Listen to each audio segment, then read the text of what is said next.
বের করতে লোকজন পারছে না।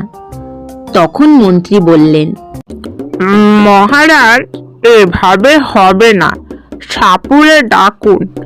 রাজ্যের মধ্যে তারা সাপ ছেড়ে দিক, গর্তের ভিতরে ঢুকে সমস্ত ব্যাঙকে খেয়ে ফেলুক।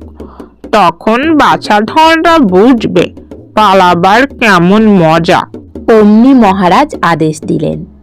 দেশের মধ্যে যত সাপুড়ে ছিল তারা এসে সাপ ছেড়ে দিল।